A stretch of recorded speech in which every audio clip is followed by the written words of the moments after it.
Wandering लायडर नावाचे लाखो चतुर सध्या तुम्हाला मोठ्या संख्येने तुमच्या आसपास आकाशात उडताना दिसत असतील, प्रामुख्याने किनारपट्टी प्रदेशात। हे चतुर जात आहेत अरबी समुद्र ओलांडून आफ्रिकेला। हे आहे चतुरांचे सगळ्यात मोठे स्थलांतर। भारताच्या पूर्वोत्तर भागातून महाराष्ट्राच्या कोकण किनारपट्टीवर दाखल झालेले हे इवलेसे चतुर अरबी समुद्रामार्गे आफ्रिकेच्या दिशेने आगेकूच करणार आहेत। तर आपण सध्या बघतोय ते ह्या चतुरांचं ग्रेट इन्सेक्ट मायग्रेशन आहे। हे चतुर आता भारतातून पूर्व आफ्रिकेला चाललेत आणि आपण सुद्धा हे मायग्रेशन मोठ्या प्रमाणात एन्जॉय करतोय। वॉन्डरिंग लायडर नावाच्या चतुरांना भटके चतुर म्हटले जाते।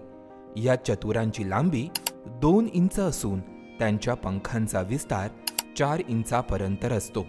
यामधील नराचा रंग हा पिवळा आणि त्यावर कुंकू लावल्यासारखा लालसर रंगाचा आहे, तर मादीच्या पिवळ्या रंगाच्या शरीरावर काळ्या रंगाचा पट्टा आहे। वयोमानानुसार त्यांचे हे रंग बदलतात। हे कीटक दरवर्षी भारताच्या पूर्वोत्तर भागापासून आपला प्रवास सुरू करतात आणि मजल दर मजल करत भारताच्या पश्चिम किनारपट्टीपर्यंत येतात। या काळात ते अगदी कुठेही अधिवास करतात। आपण विचार करतो की हे चतुर राहत कुठे असतील, कुठे जात असतील, तर खरं सांगायचं तर ह्या काळामध्ये मुंबईतल्या प्रत्येक ठिकाणी हे चतुर अगदी मोठ्या संख्येने दिसतात। अगदी रेल्वे लाईनच्या बाजूची गटारं, त्याचबरोबर आरे कॉलनी किंवा संजय गांधी इथले सुंदर झरे, अशा ठिकाणी सुद्धा हे चतुर दिसतात। शिवाय पाऊस पडल्यानंतर गच्चीवर साठलेलं पाणी किंवा रस्त्यांवर असलेल्या खड्डे आणि त्यात साठलेलं पाणी, ह्यात सुद्धा हे चतुर अंडी घालताना दिसतात। या चतुरांच्या आगमनानंतर परतीचा पाऊस सुरू होतो असे आजवरचे संशोधन दर्शवते। चतुरांचे हे स्थलांतर बऱ्याच काळापासून सुरू असले तरी त्यावर फारसे संशोधन झालेले नव्हते। आता या स्थलांतराचा अभ्यास भारत, चीन, मालदीव आणि आफ्रिकेतील काही देश यांनी एकत्रितपणे केला आहे। मध्य भारतापासून खालचा पूर्ण भाग म्हणजेच दक्षिण भारत आणि पश्चिम भारत या ठिकाणी ईशान्य मान्सून हा साधारण सप्टेंबर ते ऑक्टोबर या दरम्यान सुरू होतो आणि ईशान्य मान्सूनचे वारे जसे येऊ लागतात तसे भटके चतुरांचं मायग्रेशन अर्थात स्थलांतर हे सुद्धा दिसायला लागतं।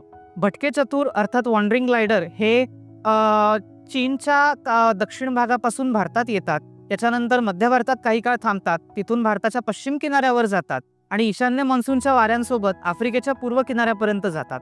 हे त्यांचं एक सगळ्यात मोठं स्थलांतर असतं, ज्याला आपण द ग्रेट इन्सेक्ट मायग्रेशन असंही म्हणतो। आणि पुढच्याच वर्षी जसा नैऋत्य मान्सून भारतात यायला लागतो तसा आफ्रिकेच्या पूर्व किनाऱ्यापासून त्या वाऱ्यांबरोबर हे चतुर भारतात यायला लागतात। बऱ्याचदा असं दिसतं की हे चतुर दिसायला लागले की पुढच्या 2-3 दिवसात पाऊस हा हमखास येणार हे ठरलेलंच असतं। आणि दुसरी गोष्ट म्हणजे चतुर गायब व्हायला लागले की पुढच्या आठवड्याभरात पाऊस सुद्धा आपली रजा घेतो। तर ह्याच्यातला जो काही परस्पर संबंध आहे याच्याविषयी अजूनही शास्त्रज्ञांमध्ये मतभिन्नता आहे। तर अजून काम झाल्यानंतरच आपल्याला हे चतुर आणि निसर्गातला जो काही संबंध आहे याच्याविषयी बऱ्याच गोष्टी कळायला लागतील। गेल्या काही वर्षात नेमक्या सप्टेंबर-ऑक्टोबरमध्येच अरबी समुद्रात तयार होणारी चक्रीवादळं किंवा कमी दाबाचे पट्टे या चतुरांच्या स्थलांतरासाठी अडथळा ठरत आहेत। या स्थलांतरामागची नेमकी कारणे अजूनही स्पष्ट झालेली नाहीत। यावर आणखीन संशोधन होणं गरजेचं आहे। पूर्वोत्तर भारत ते पूर्व आफ्रिका आणि पुन्हा पुढच्या पावसाळ्यात नवीन पिढीचा परतीचा प्रवास हे या चतुरांचे चक्र गेली अनेक वर्ष अव्याहतपणे सुरू आहे। तुम्हाला आमचा हा व्हिडिओ कसा वाटला हे आम्हाला कमेंट करून नक्की कळवा आणि अशाच वन्यजीव विषयक व्हिडिओंसाठी MHA MTVला सबस्क्राईब करा। धन्यवाद।